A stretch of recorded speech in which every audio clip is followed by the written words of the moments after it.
Bonjour à tous et bienvenue sur Secrets de France.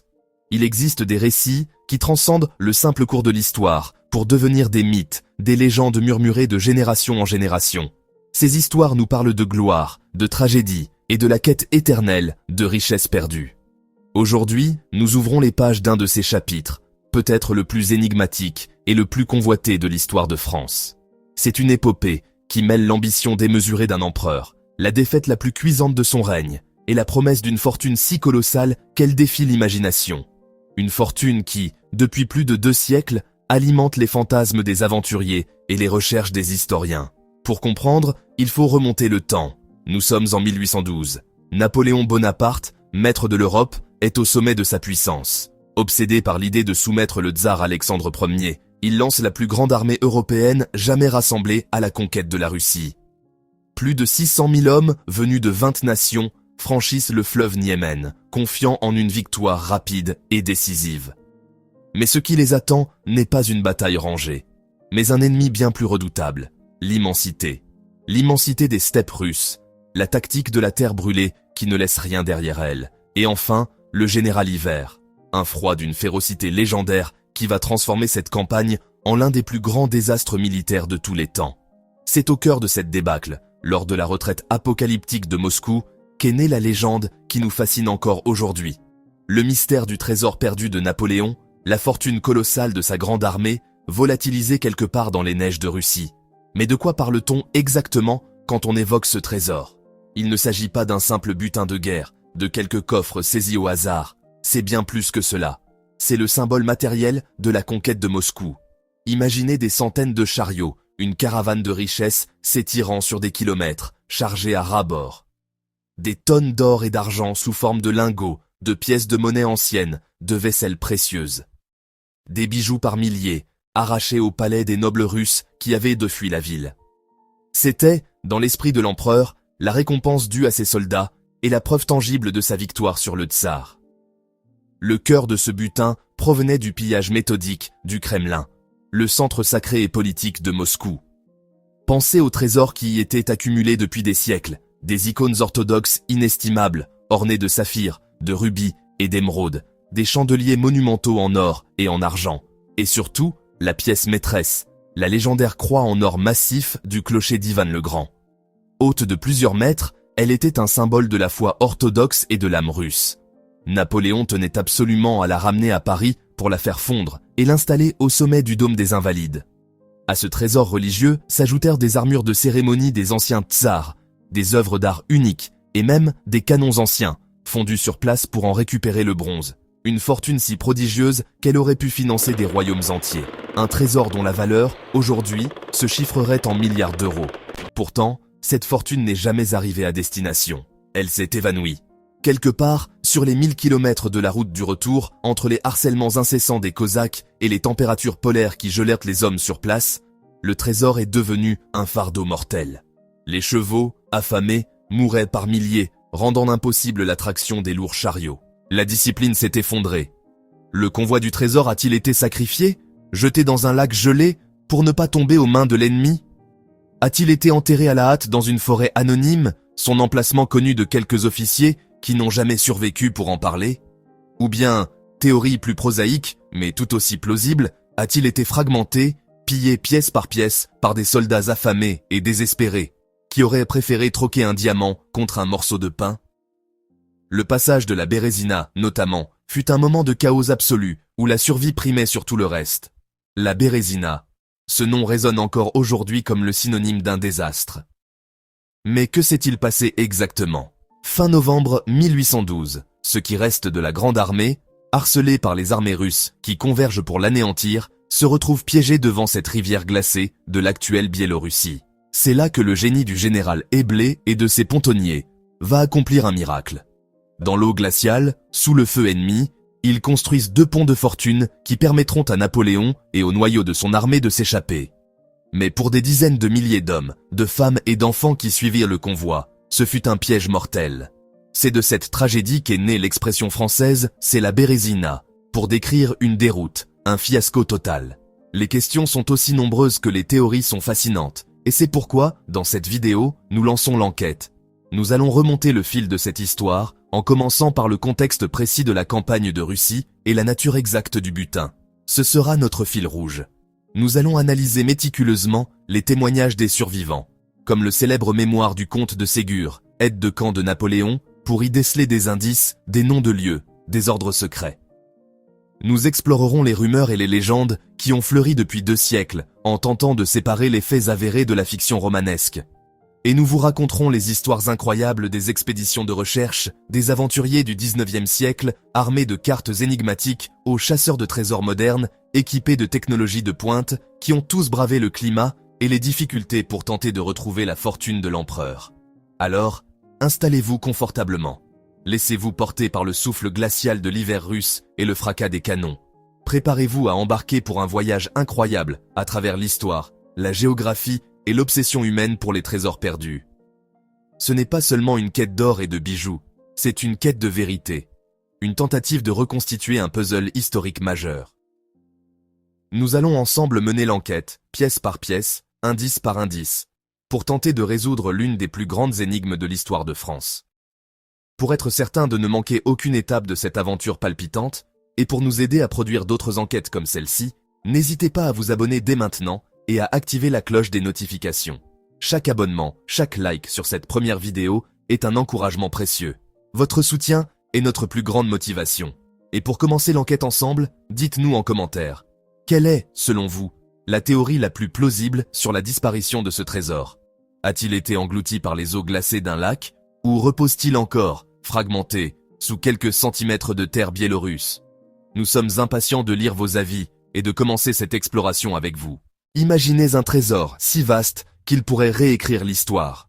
Pendant plus de 2 siècles, explorateurs, historiens et gouvernements ont traqué l'or perdu de Napoléon, la fortune légendaire de sa grande armée. Et s'il était toujours là, caché quelque part, attendant d'être retrouvé? L'année 1812 marque un tournant décisif, non seulement dans l'épopée napoléonienne, mais dans l'histoire de l'Europe tout entière. Au fait de sa puissance, l'empereur des Français, Napoléon Bonaparte, est le maître incontesté du continent. Pourtant, une fissure menace son édifice impérial. À l'est, le tsar Alexandre Ier, autrefois un allié, a osé défier sa volonté en rouvrant le commerce avec l'Angleterre, brisant ainsi le blocus continental destiné à asphyxier l'économie britannique. Pour Napoléon, cet acte de défiance est intolérable. La réponse se doit d'être spectaculaire, une punition exemplaire qui réaffirmera sa domination absolue. Il rassemble alors la plus grande force militaire jamais vue sur le continent, la Grande Armée. Plus de 600 000 hommes, un flot humain composé de soldats de 20 nations, se mettent en marche vers l'Est. Des vétérans français aguerris marchent aux côtés de contingents polonais, italiens, allemands et hollandais, tous unis sous l'aigle impérial. L'objectif officiel, contraindre le tsar à réintégrer le blocus. L'objectif officieux, écraser la dernière grande puissance continentale qui ose lui résister et asseoir définitivement l'hégémonie française. Cette campagne, pensée par l'empereur comme une démonstration de force rapide et décisive, une guerre de quelques semaines, portait en elle les germes de sa propre démesure. Personne, pas même dans les cauchemars les plus sombres, ne pouvait alors imaginer qu'elle se transformerait en l'un des plus grands désastres militaires de l'histoire. Et que de ses cendres naîtrait une légende tenace, celle d'un trésor fabuleux, un butin d'une richesse inouïe, englouti par les glaces, le chaos et le sang. Petit point vocabulaire. Le blocus continental signifie un embargo économique imposé par Napoléon pour couper le commerce avec l'Angleterre. La Grande Armée désigne son immense armée multinationale. Hégémonie veut dire domination politique et militaire d'un État sur les autres. Le 7 septembre, aux portes de Moscou, la sanglante bataille de Borodino ou de la Moskova pour les Français offre à Napoléon une victoire à la Pyrrhus. Des dizaines de milliers d'hommes tombent en une seule journée de carnage. Une semaine plus tard, l'empereur entre enfin dans la capitale historique des tsars. Mais au lieu de la délégation de notables espérés, il ne trouve qu'une ville fantôme, étrangement silencieuse, vidée de ses habitants, sur ordre du gouverneur Rostopchine. Puis, la nuit venue, l'enfer se déchaîne. Des incendies, allumés par les Russes eux-mêmes, dans un acte de sacrifice patriotique ultime, éclatent aux 4 coins de la cité. Pendant des jours, Moscou n'est plus qu'un immense brasier qui dévore les palais, les églises et, surtout, les vivres et les abris indispensables à l'armée pour l'hiver. La stratégie russe de la terre brûlée atteint son paroxysme. Privé de sa victoire symbolique et de ses quartiers d'hiver, Napoléon, frustré et furieux, ordonne alors une mesure de représailles. Le pillage systématique des richesses de la ville avant d'entamer l'inévitable retraite. Le trésor de Moscou est alors constitué. Il ne s'agit pas seulement de l'or des caisses de l'armée destinées à financer la campagne, mais d'un butin colossal, hétéroclite et spectaculaire. Des centaines de chariots sont chargés à ras-bord de lingots d'or et d'argent, de fourrures précieuses, de bijoux, de diamants, d'œuvres d'art inestimables, et surtout, de précieux artefacts religieux arrachés aux églises et au palais du Kremlin. La pièce la plus emblématique de cette spoliation était une immense croix en argent doré, sertie de joyaux, arrachée au sommet du clocher d'Ivan le Grand. Napoléon, dans un geste de triomphe, voulait la placer sur le dôme des Invalides à Paris, symbole de sa victoire sur la Troisième Rome. Victoire à la Pyrrhus. Victoire si coûteuse qu'elle équivaut presque à une défaite. Terre brûlée. Stratégie consistant à tout détruire en se repliant pour priver l'ennemi de vivres et d'abris.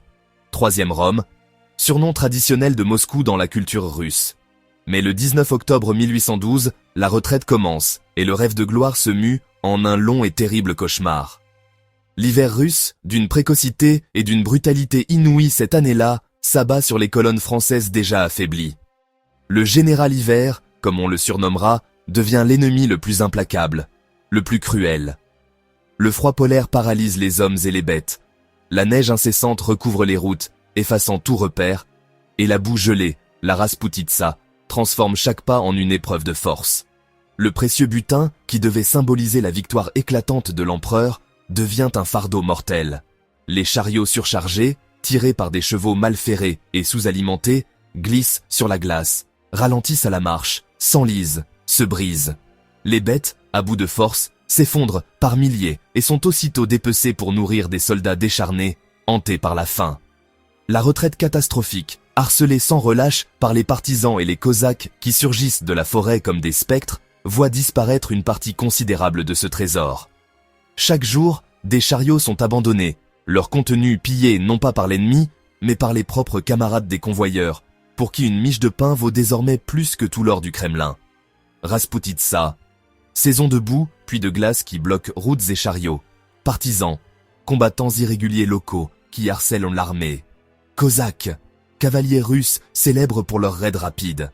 Face à l'urgence absolue de la survie, des ordres drastiques sont donnés. Il faut alléger le convoi, sacrifier le butin pour sauver les hommes. Des trésors sont alors délibérément sacrifiés, jetés dans des lacs et des rivières pour ne pas tomber aux mains de l'ennemi qui se rapproche. Des convois entiers, égarés dans l'immensité blanche, sont perdus à jamais. Certains officiers, dans un dernier espoir de préserver leur part, auraient caché leur butin dans les forêts, les villages abandonnés, ou sous les fondations de granges, gravant des repères sur les arbres, avec l'intention chimérique de revenir un jour le chercher. D'autres disparaissent de simplement dans le chaos, leurs gardiens succombant au froid, à la faim ou aux lances des Cosaques. Puis vient l'épreuve finale, le point d'orgue de l'horreur, la traversée de la Bérésina. Ce nom, à lui seul, est devenu synonyme de désastre absolu.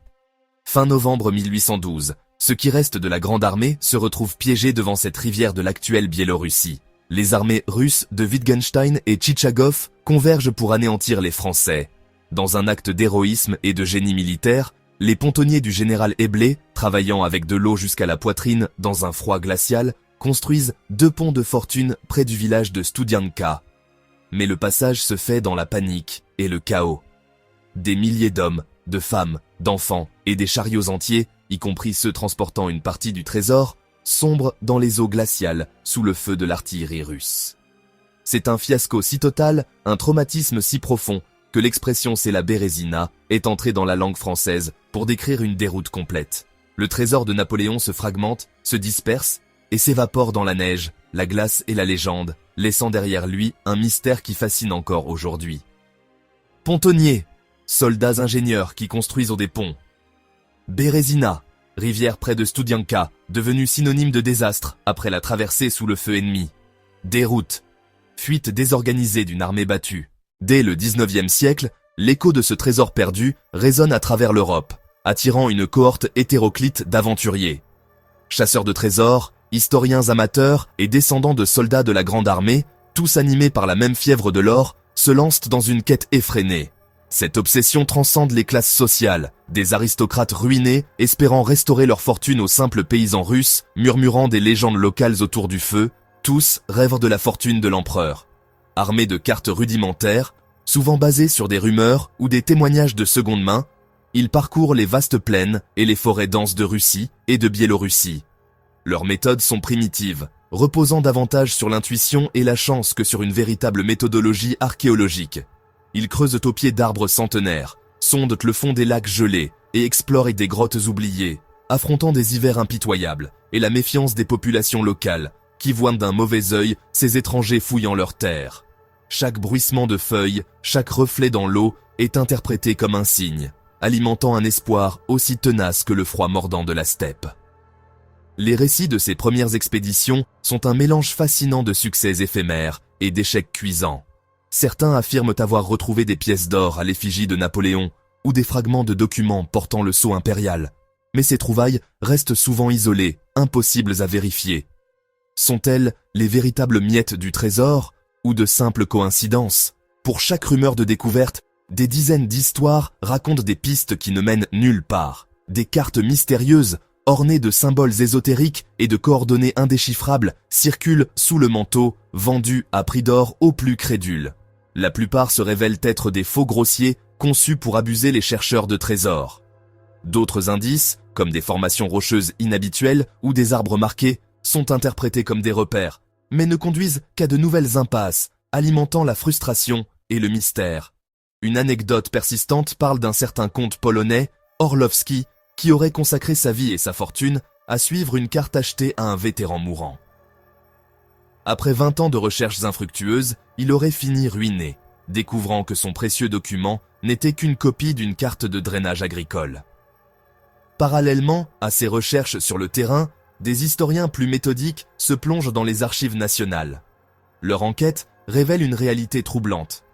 Les registres officiels de l'époque, qu'ils soient français ou russes, présentent des lacunes inexplicables. Des pages ont été arrachées, des lignes entières caviardées à l'encre noire, des fortunes entières, enregistrées avant la campagne, semblent s'être volatilisées des comptes.